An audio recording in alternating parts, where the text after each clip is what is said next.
What if the way you drink your coffee every morning is quietly affecting your blood sugar and you don't even realize it? For millions of seniors, coffee is a daily ritual, comforting, energizing, and familiar. But here's the surprising truth. The wrong way of drinking it could actually increase your risk of diabetes, while the right way might help protect you. Now imagine this. Two people, same age, both drink coffee every day. One slowly develops unstable blood sugar levels, fatigue, and cravings. The other maintains steady energy, better metabolism, and even lowers their diabetes risk. The difference isn't luck, it's how they drink their coffee. Welcome back to Dr. Waterling Hub, where we simplify health so you can live better, longer, and stronger. Today, we're diving into a topic that could change your daily routine in the best way possible: how seniors should drink coffee to help prevent diabetes and keep blood sugar under control. Let's start with something important. Coffee itself is not the enemy. In fact, in many studies, moderate coffee consumption has been linked to a lower risk of type 2 diabetes. That might sound surprising, right? But here's where things get tricky. It's not just about drinking coffee. It's about how you drink it. Picture this. You wake up, pour a cup of coffee, and add 2 spoons of sugar, flavored syrup, maybe some sweetened creamer. It tastes great, but what you've actually done is turn a potentially healthy drink into a blood sugar spike in a cup. And for seniors, this matters even more. As we age, our bodies naturally become a bit less efficient at managing blood sugar. Insulin sensitivity can decrease, metabolism slows down, and sudden spikes in glucose become more harmful over time. So the first and most important rule: avoid loading your coffee with sugar. Even small amounts of added sugar, especially multiple times a day, can gradually increase your blood glucose levels and raise your risk of insulin resistance. If you're someone who enjoys sweetness, don't worry. You don't have to suffer through bitter coffee. You can switch to safer alternatives like a pinch of cinnamon, a dash of vanilla extract, or even a small amount of natural, low glycemic sweeteners like stevia. Now let's talk about timing, something most people completely overlook. Drinking coffee first thing in the morning on an empty stomach might feel like a good idea, but for many seniors, it can actually cause a temporary rise in blood sugar levels. Why?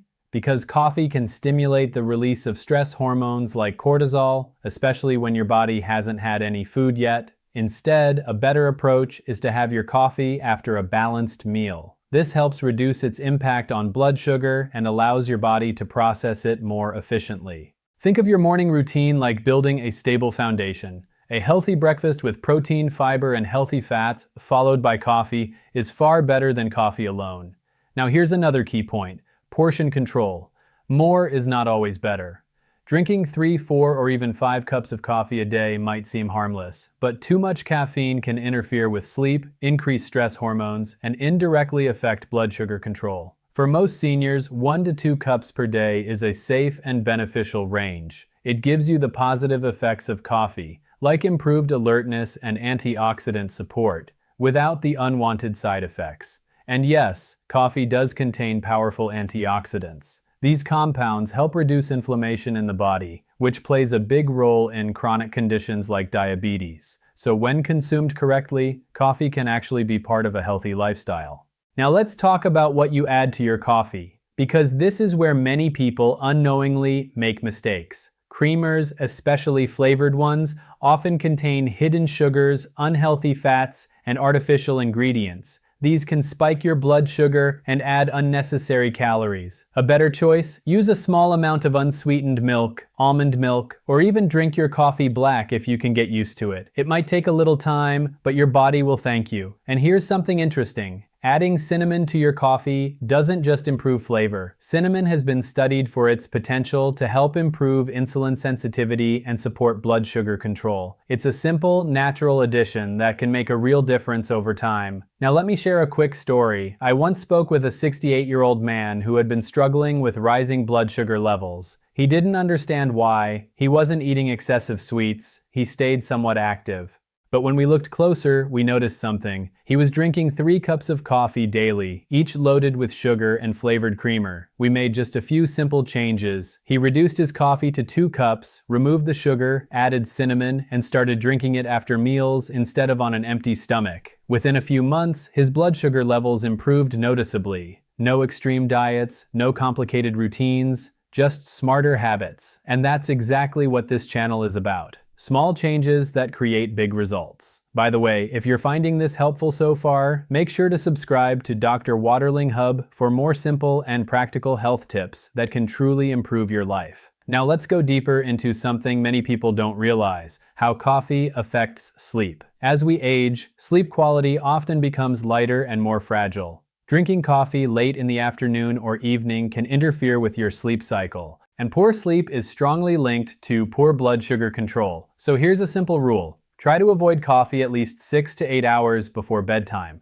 Good sleep helps your body regulate hormones, including insulin, so protecting your sleep is just as important as managing your diet. Another important point: hydration. Coffee is mildly diuretic, meaning it can cause your body to lose fluids. Dehydration can sometimes lead to higher blood sugar levels because your blood becomes more concentrated. So if you drink coffee, make sure you're also drinking enough water throughout the day. Now let's pause for a moment and say something very important. This content is for educational purposes only and not medical advice. Everyone's body is different, and if you have existing health conditions or concerns, it's always best to consult your healthcare provider before making changes. Alright, let's continue. There's also growing interest in something called coffee pairing. This simply means what you eat with your coffee.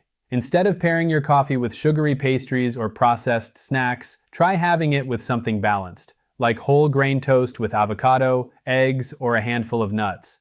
This helps stabilize blood sugar and prevents sudden spikes. Think of coffee as part of your routine, not something separate from your overall nutrition. Now here's a question: what about decaf coffee? Good news, decaf still contains many of the beneficial antioxidants found in regular coffee, but with much less caffeine. For seniors who are sensitive to caffeine or have sleep issues, decaf can be a great alternative. You still get the comfort and potential benefits, without the overstimulation. And finally, consistency matters. Your body loves routine. Drinking coffee at the same time each day in moderate amounts and in a healthy way can help your body adapt and respond better. It's not about being perfect. It's about being consistent. So let's quickly bring it all together. Drink coffee in moderation, about 1 to 2 cups a day. Avoid adding sugar and artificial creamers. Have your coffee after meals instead of on an empty stomach. Consider adding cinnamon. Stay hydrated. Avoid late-day caffeine. And most importantly, pair your coffee with healthy habits. These small adjustments can go a long way in helping seniors maintain stable blood sugar and reduce the risk of diabetes. And if you've made it this far, you're already taking a step toward a healthier future. Before you go, make sure to subscribe to Dr. Waterling Hub for more easy-to-follow health guidance designed especially for you. Because at the end of the day, it's not about giving up the things you love, it's about enjoying them in a smarter, healthier way. Your morning coffee doesn't have to be a risk, it can be a powerful tool if you use it right.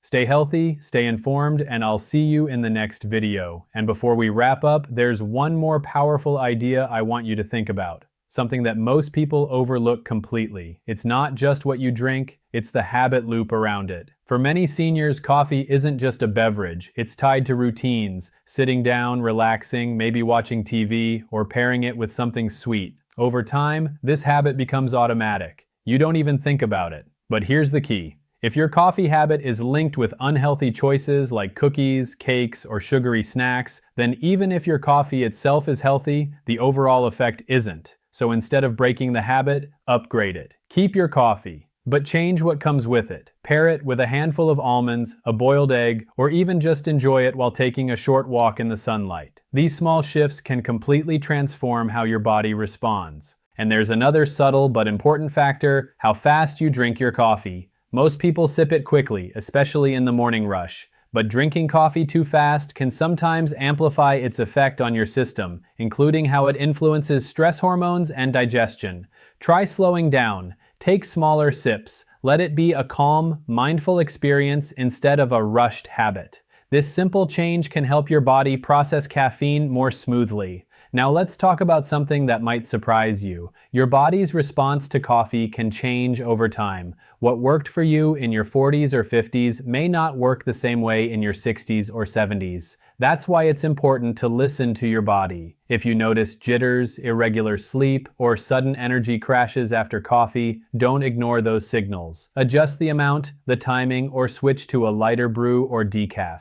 Your goal isn't to force a habit, it's to make it work for you. Also keep in mind that certain medications can interact with caffeine. This doesn't mean you must stop drinking coffee, but it does mean you should be aware and, if needed, discuss it with your doctor. Because sometimes, even small interactions can affect blood pressure, heart rate, or blood sugar balance. Now here's a powerful mindset shift. Think of coffee as a tool, not a crutch. It shouldn't be something you rely on just to feel normal. Instead, it should enhance your already healthy lifestyle. If you're constantly tired and depending on coffee to get through the day, it might be a sign that something else needs attention, like sleep quality, nutrition, or physical activity. And speaking of activity, combining your coffee routine with light movement can be incredibly beneficial. For example, a short walk after your morning coffee, especially after breakfast, can help your body use glucose more effectively, supporting better blood sugar control. It doesn't have to be intense. Even 10 to 15 minutes of gentle movement can make a noticeable difference over time.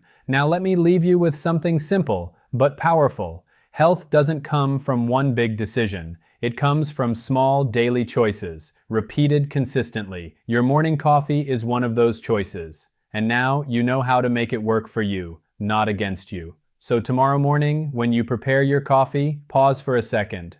Ask yourself, am I drinking this in a way that supports my health? If the answer is yes, you're already on the right path. And if not, now you know exactly what to change. Before we end, don't forget, make sure to subscribe to Dr. Waterling Hub for more simple, science-backed health tips designed to help you live a longer, healthier life. Because you deserve to feel your best every single day. Take care of your body, stay mindful of your habits, and remember, even the smallest change done consistently can lead to powerful results. I'll see you in the next video.